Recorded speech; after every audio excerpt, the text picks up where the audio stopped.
Good afternoon and welcome to the Happy Half Hour. I'm Leigh Kubin, Master Certified Life Coach and Mindset Coach. I'm Sandra Priestley. I'm a business and branding coach, a feng shui practitioner. Hello and happy Thursday. Happy Thursday. Once again, like last week, I am drinking lemon lime sparkling water. Oh. And my ice cube with a big, huge ice cube that is now quite small, but I am getting really addicted to this dang water. I know. It's good. Yeah. What are you I'm drinking? out of a can today. I've got some grapefruit sparkling water. Oh, yum. So it's Yum. like 90 degrees outside today. You can't tell it because I'm in this big sweater dress. Yeah. But I needed something refreshing. I am only in this because I am trying to figure out what I'm going to wear to the graduation.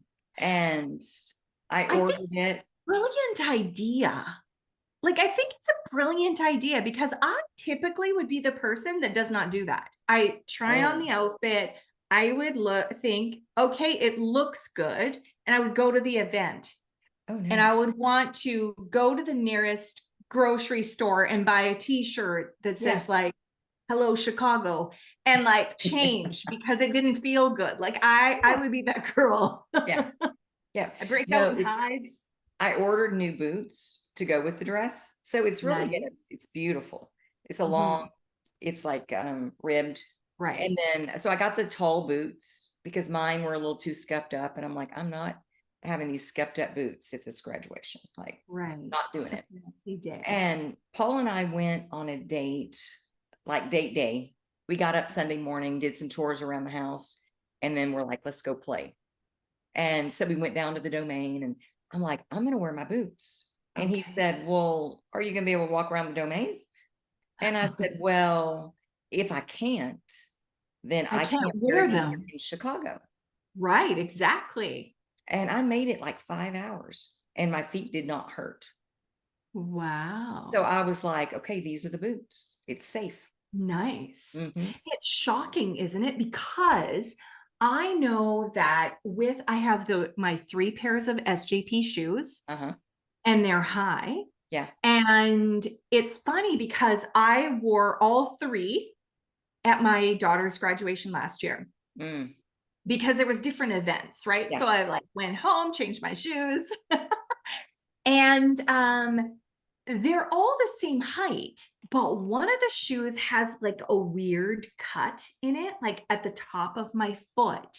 And I never notice it when I'm wearing it on this podcast. I never notice it when I'm like just walking a little bit.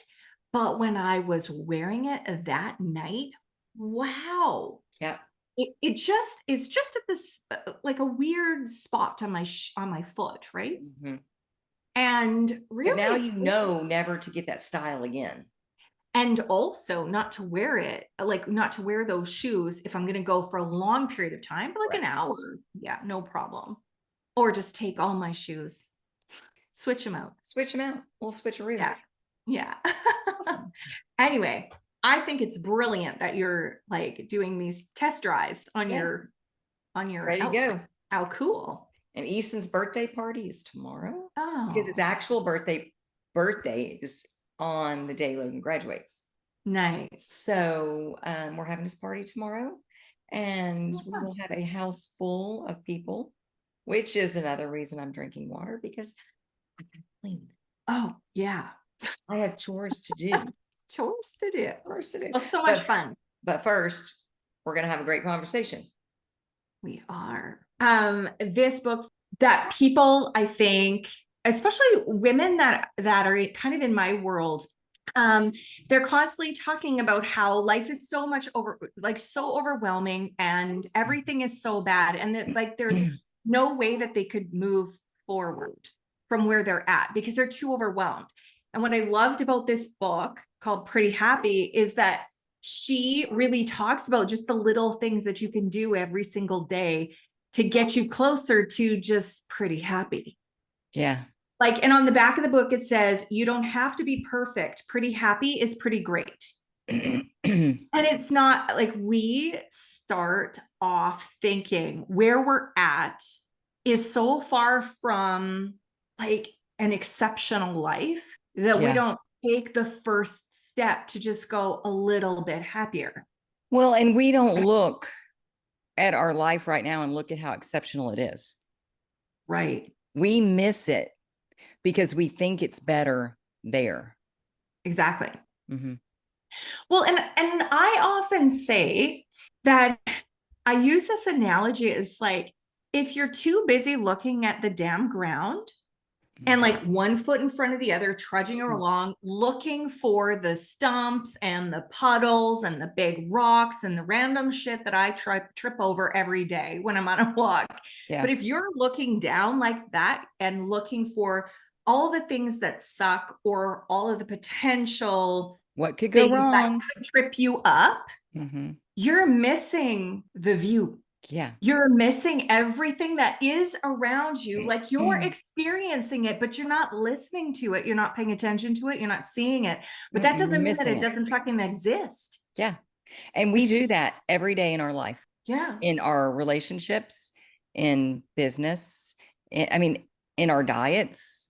We get so caught up in focusing that we aren't appreciating everything around us. And we're missing the opportunities. Yeah. Like, and I think I think back, and maybe I said this before, I'm not sure, but I think back to December 31st. So on December 31st, I sit down to do my newsletter and all of it. And I'm like thinking about, what I wish that I had done the past year, not in this way to shit on myself, but just being aware of like, okay, what were my goals? What did I hit? What did I not? What was magical? And what would I have done that I didn't do that I could take into this year? Like, how can I make it more exciting? And so one of the things in that moment was journaling. And I knew that it would change my life, but I didn't know how. And what I'm noticing for myself and the women in this journaling group, it's like once you commit to yourself in something like that, something simple, like I don't care if they write down one sentence, but try to do it every day. Yeah. And if you start with one sentence, you're going to end up with 45. Like it's just the way it is. But like, even if you have one sentence, or even if you don't, I hope that there's no judgment, just awareness, right? Like always, that's my thing. No judgment, just awareness.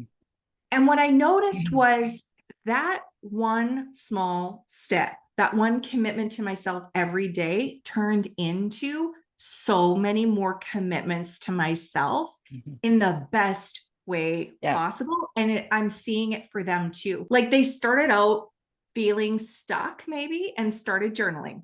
All of a sudden it's like their life is opening up and they're starting new diets, or they're starting new exercise programs, or they're joining a gym, or they're going to be a yogi, or man, we're only in like the beginning months. We only started this just January 1st. And so like within 3 months. Yeah. You were seeing this before 3 months.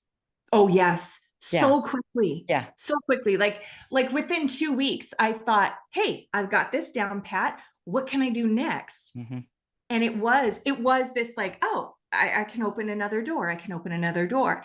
And I'm seeing it for them too. But I think it's not even seeing a door and walking through it. But it's like, in addition to, it's like the more we commit to ourselves, the more we realize that we can actually do something else and it's fun and we can do more, and we just keep taking on more to enrich our lives, not as punishment. And I think when we sit back and look at where we are and where we think we have to go, because we're looking for exceptional, we're not just focusing on maybe pretty happy is enough right now, or just a little bit happier.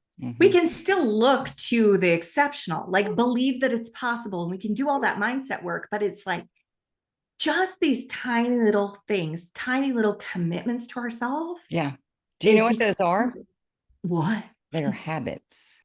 Oh, yeah. And you read that book. Oh my gosh. But Atomic Habits. Yes. And he talks about that in the book, and how we do the habit to get the goal. And then we get the goal and we stop the habit. And we wonder why everything just goes back to the way it was, because we go back to doing the same things we were doing before instead of continuing.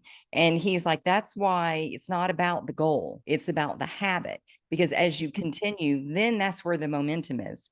You clean things up, you get better, your business grows, and you think, oh, my business is where it needs to be. I don't need to do that anymore. Keep doing it. We had a date night last night, and on our way home from dinner, there is an insurance agent that we always pull through his parking lot to get to the street, because we don't want to turn around the other way. So I was telling Paul, I'm like, I have not seen him in at least a year, maybe 18 months. I said, I'm glad to see he's still here, but I wonder why we don't see him in the chamber anymore. That he's not at events anymore. He was everywhere for a minute. Yeah. And he said, well, his business is up and running and he's doing great. He feels like he doesn't need it anymore. Oh, no. And it's like, that's not when you stop, because you want to keep being the guy or the girl, the go-to. And then I started thinking about me, and even Paul and I, when things are rough and we're like, okay, how are we going to do this? And how are we going to fix this? And how we come together in the most perfect way and figure it out and have all these good things that we're doing. And then as soon as the waters are calm and everything is as it should be, we're like, oh, we can relax. No, it's not the time. You keep doing what you're doing. Well, and I think, go ahead. Well, it just gets bigger. You gain more insight, you learn more, you grow. And when you stop doing the things, whatever those things are, you go back to doing what you did before. Yeah. And that's not where the magic is. And, for the longest time, and probably all last year, I was focusing on big dreams, big goals, and I get it. But I feel like 2023, I don't know why, but like it has a lot of words that I'm putting to it. Like, earlier I said it was the year of yes. I am talking about doors and I'm talking about journaling, but like I also, and you're getting new doors. And I'm getting new doors every day. That's what it feels like. But what I'm noticing is that when I took my eye off the damn goal and I placed it on the journey, loving the journey, stepping into flow for myself, not listening to anyone else and what they did or looking like I didn't give a shit what anyone else did, but just like loving my everyday in business, loving the process, choosing a workout, not because someone told me that this is what I need to do, but because I freaking love Pilates. So I'm not going to listen to what you should do is walk. Fuck it. I love Pilates. Yeah. I'm now doing Pilates. And it becomes more of an identity shift of being authentically myself. And when I shift my identity, that's where the magic happens. That's where all of these things come that I get to say yes to. And it's all the process and the journey. You're listening to your guidance. Right. And that is more valuable than what anybody's going to tell you to do. Absolutely. Because no one can tell, no one can tell you what to do. You know what you need to do. Yeah. To inspire you to find it. Because if they tell you, go do Orange Theory, that's the only thing to do. I don't know if you'll have Orange Theory there. I don't think so. We certainly don't in my small city. Yes. I don't think so, but yeah. But if you don't love Orange Theory, you might go because I told you to go for a week, maybe. And then you're going to be like, this sucks ass. I'm not doing it. But if you find something that makes your heart sing, you will stick with it and you will change your life. I agree. And also, I think that if you love it, you energetically allow your body, your mind, your emotional body, your spiritual body, you allow yourself to respond to it because you're loving what you're doing. And I think if I were to go and think, okay, I've got to go to this gym. Like my husband loves this one gym that he goes to, like loves it. And they do all sorts of different things. And for probably 3 years, he's kept saying, you need to come with me to this, come with me to this. You'll love it. It'll work. And I'm like, yeah, no, because I don't want to. I've been before. I didn't love it. It's not me. That's it. Yeah. I don't like scheduled things. I like to stay at home. I like to work out at home, and I love Pilates. And I feel as though not only would I have to force myself to go if I didn't quit, but just being there and being resentful is not the way to get any goals. Anything. It's like nothing we want comes from resentment. No. Because we are so far outside the vortex. Exactly. Yeah. I just think like, I don't know, I've been thinking about like when I manifest the amazing things, the impossible things, the crazy stuff, like brand new doors that I did not anticipate, You were talking about them. What'd you think was going to show up? I know. But when I have been able to do that, or even like hundreds of thousands of dollars, like crazy, crazy things. Yeah. It's always because I've been in the energy of fun, surrender, and gratitude. Yeah. Always. It's that same energetic manifestation. Yeah. And so if I want to achieve anything, an identity shift, a new wardrobe, because I've, gotten to the size that I want to be, or whatever it happens to be, I've got to stay in that fun, surrender, and gratitude to allow the magic. Yeah. And I'm never going to be in a space of allowing magic if I'm not my authentic self. No. I had a weight loss client that came to see me today, and I coach her there. I mean, she's not a coaching client, but I put on my coach hat, and I tell my weight loss people, this is what I do. I will, when you're with me, your time with me, I will be happy to coach you and work on the mindset shift. Or if you just want to come weigh in and grab your food and leave, you can do that. I love the ones that play. Like love the ones that play. So this woman comes in, and I want to say she's 220 pounds. She needs to lose weight to have, I think, a knee replacement. And we connected immediately when she walked in, and I started telling her, if you want to get this weight off and keep it off, then it's going to require a mindset shift, and you're going to have to get grateful right where you are. So tell me some things that you want to do when you hit said goal weight. So she starts going through them, and I'm like, okay, now here's your homework. Be that now. Do that now. You don't have to wait until you get to that magic number. You need to start acting like you're there now and enjoy this process, because you're going to wake up one day there. And if you don't know who you are, you're not going to know what to do. And you're not going to know how to act and what to eat and what to do for fun and exercise and activity. And she seemed to me to really be taking this in. Yeah. And since then, I think she's 3 months in, something like that. She came in today, and she's like, you're not going to believe what I did. And I'm like, what? And she goes, I bought a yoga swing. And not only did I buy the swing, I bought the contraption that holds it up. And she pulls out her phone and shows me this thing in her yard, because you can put it anywhere.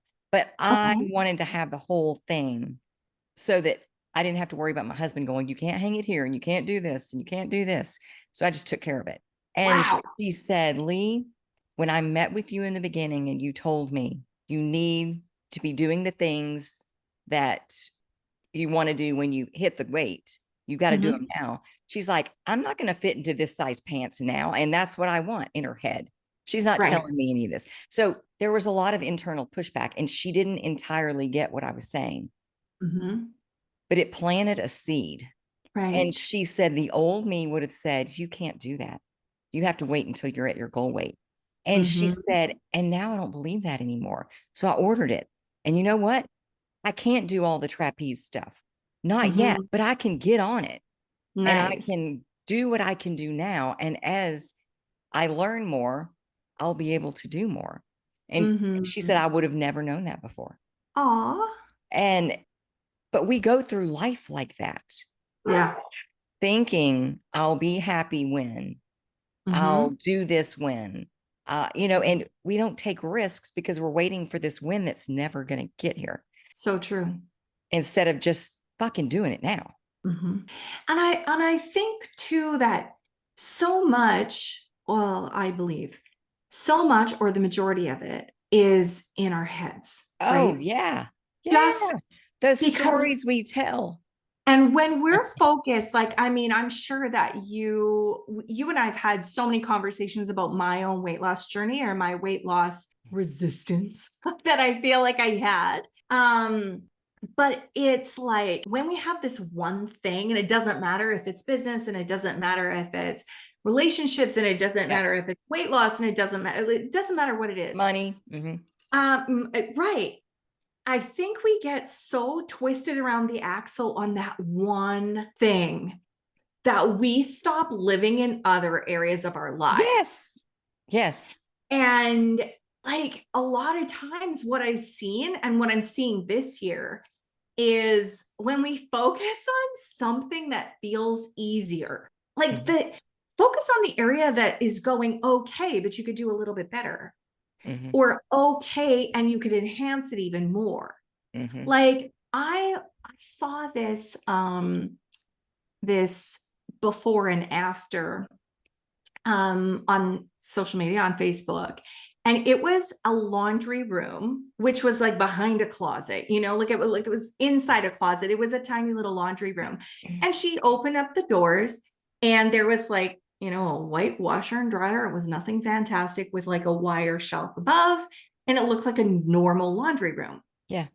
She closed the door, she opened the door, and the after was the exact same laundry room. It wasn't, like 1,100 square feet, right? Like a tiny closet. Yeah. She put up wallpaper behind it, just on the one wall, to like, of those not invisible shelves, but like, the shelves that are like they just stick on the wall hanging. Yeah. And one old cupboard that she had, painted it green. It was so beautiful. And I thought about that in terms of like, how many ways do we do that in all of our lives? Like, this is this is what your laundry room looks like. It's just a laundry room. I don't care. It's fine. It's behind two doors. No one sees it. Yeah. But we could make that so much better and so much prettier with relatively little money. Oh, yeah. Oh, and for sure. What if we could do that in all of our ways? Like, what if we could do that in like just little ways? Like, just we can a beautiful journal, and just committing to journaling every day. Like, what if, right? Yeah. What if our relationship is good, but it could be better if we went on weekly dates? Yeah. And maybe we should do that, or we should have like a family game night. And once you start to do that and you commit to it in other areas of your life, it's just like, it just opens up more doors that you get to say yes to. Yeah. Yeah. Because we're present in the moment. Exactly. And when we really stop and look at the time it takes to do certain things, it's not much time. No. And the time we waste making up bullshit stories that aren't even true take up far more time. Well, if you think about, I've often said this to my son, and the reason that I say it to him is because I know it to be true for me. We're the same. But he could spend 15 minutes a day reviewing his work for the day, so that he didn't have to study, so much at the end of like right prior to an exam. But what he does is he spends all day long thinking about how he has to do the 15 minutes, and he doesn't want to do the 15 minutes, and he doesn't want to have to, that's in the back of his mind. Like, seriously, he would spend 10 hours in that energy of just trying to avoid studying or thinking about he had to study, or he could just sit down, do 15 minutes, get it over with. But he's not alone. Well, no, because I do this myself. I've been guilty of such things as well. Yeah. And like the amount, it's almost worse. The thinking energy is worse than the doing energy. Correct. Takes way more out of you. Yeah. In fact, it's funny you say that because I have something that is on my list is to do for work. Mm-hmm. And I'm dragging my ass in very much the same way. When if I would just, and I know this, and I tell myself, if you just go do it, you're going to feel better. Just go do it. You're going to feel better. Yeah. And I've got resistance to some things. Mm-hmm. And so I'm just locked up. And okay, you lit a fire under me. I'm just going to do it. Well, I mean, the old Mel Robbins technique, not 5, 4, 3, 2, 1. 5, 4, 3, 2, 1, go. Mm-hmm. I mean, it works. It works because then we don't have time. We just like don't buy our bullshit resistance like thoughts, right? And then we get it done and we're like, oh, that feels so good. I'm so glad that's done. Right. That was so not as awful and all this other things as I thought it was going to be. Why didn't I do that 2 weeks ago? And then you feel so accomplished. Yes. Like, I don't know if you ever read that book, Eat That Frog. No. Did you read that book? No. Okay, so Eat That Frog is like, it's really about task completion. Yeah. Like how to get all your to-do list done. And so it's like I can't remember I only read little bits of the book, of course, because I don't read books, but it said something like, if you're going to eat a frog, eat the biggest, greasiest ones first, because the rest of them are going to be so much easier to down, right? Like, but if you eat the tiny little ones and you get like really, you're not going to feel as accomplished. So if you have a to-do list that's like one awful task, it's going to take you a lot longer. It's the thing you hate. You've got a ton of resistance around it. You don't want to do it. And then you've got a whole bunch of little tasks that are like, sometimes when we write our to-do list, like we write down, respond to emails. Okay, no, that's not a to-do list. You just want to make yourself happy that you can check yourself off. But like all it is, it's resistance to the big greasy frog that you're supposed to be eating. And so what this book says is, if the only thing you do is the one big task, you will probably get them all done. But also you will feel so accomplished, way more accomplished than if you did 10 smaller tasks and the one you avoided, the one you hate, still there at the end of the day. Yeah, because then it's just hanging over you and fuck, I got to do that tomorrow. Yeah. You got to do it first and get it over with. And then all of a sudden that's gone and everything else slides through. Yeah. You'll complete your entire to-do list instead of having your to-do list and then taking the big greasy frog and moving it every single day to the next day's list. Yeah. Because we see it every day. Yeah. And then we feel failure and guilt and shame and all the rest of that stuff that doesn't make us want to do it anymore. No. We're done at that point. Yeah. But it's like I'm sure the author said more than that, but that's what I got out of it. That's the gist. Okay. It's the gist of it. For so I'm gonna eat that frog. I'm gonna have to get the book. Yeah. Pretty Happy. Simple read. Oh, this one, yes, this one is Pretty Happy by Kate Hudson, and you would love this one, and it's called Healthy Ways to Love Your Body. You would love it. It's so interesting. I'm going to get that book. So we finished Atomic Habits at work. I've got a group at the office. Yeah. And it's so fun watching those girls. Like they're starting new habits. They're talking about it together. They're holding themselves accountable. It feels good. But anyway, so the book is over. The 4 weeks are over. Okay. And I'm like, it's our last book club day. And they're like, wait, what? No. We're not done. Oh. And I'm like, well, we can do whatever we want. So let's just keep going. And when y'all get done, because they're not actually done with the book yet. Okay. So I'm like, when y'all get done with the book, let's pick out a new book and we can just keep this going. Yeah. And so we're talking about different things. We were talking about David Goggins and You Can't Hurt Me and Never Finished, which is badass energy. And I think I enjoyed the hell out of it. Another one of my patients who is very different than I am. I think we would be friends if we weren't in this situation. Right. But I mean, politically, we're different. We have different religious views, but we talk about it. And she's the one that I was very honest with because she asked me a question and I showed up and I told her the truth, but I didn't feel bad about it. Like, I know we don't agree, but and I just told her how I felt. And she just asked me questions about it and was fascinated. It was so cool because there was no judgment. But anyway, she read both of the books and she's like, it is amazing. And so I'm feeling like if she could tolerate it, they would be able to tolerate it. But I'm thinking this book might be our next book. And we move to David Goggins later.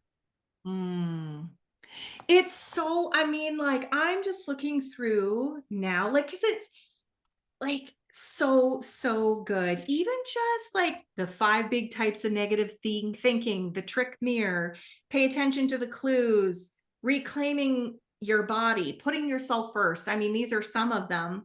But it's also about like stretching, what works for me, getting outside, the miracle of mindfulness. Like it's really it's all about not just like a diet, right? It's about a lifestyle. It's never about a diet. Everything. Yeah. Everything. Just being a little bit happier. We have a weekly huddle in, it's not the people I work for, it's the business, I guess, that I work for. And and I've talked about this at least twice on the show, and I'm going to talk about it again. But today again, but before they said it, she said, if y'all don't have anything nice to say, y'all need to not say anything. Oh, goodness. And then she said, when you are talking to these dieters, you need to be asking them, what are you going to do when you get to your goal? Did she forget you're in the room? I think that's why she said, be nice. They even have Canva posts that they want us to share. It has that exact question on there. And I'm like, what is wrong with you people? You know, they can do it now. You know what's wrong with them? What? You're not in the room with them. No. You're in the wrong room. I'm in the wrong room. Because I say this repeatedly. If you are on the field and you're the best one on that field, you're on the wrong damn field. I'm talking about football, but like it's the truth, right? Like and for you, I feel like you're playing a totally different sport than these people now. Yeah. And it's the biggest blessing for you to see it because you spoke your truth and they put on earmuffs. Yeah. And they keep like hammering the hell out of it. Like you're going to somehow go, oh, that's right. You're right. But no. Luckily, the people I work for do not make me stick to that. Right. And the people that I work with benefit from that more than any other coach, because any other coach in this particular brand is going to say, what are you going to do when you get to your goal? Right. Here, let me find the Canva post. Yeah. Because you can't do it right now. The fuck they can't. Right. Like, I want you to run a group called The Fuck You Can't. The Fuck You Can't is my new group. So, yeah. Wow. Okay. All right. Thank you, Sandra. This was so much fun. Have a great weekend. And thank you guys for joining us. We will see you next Thursday on the Happy Half Hour. Bye. Bye.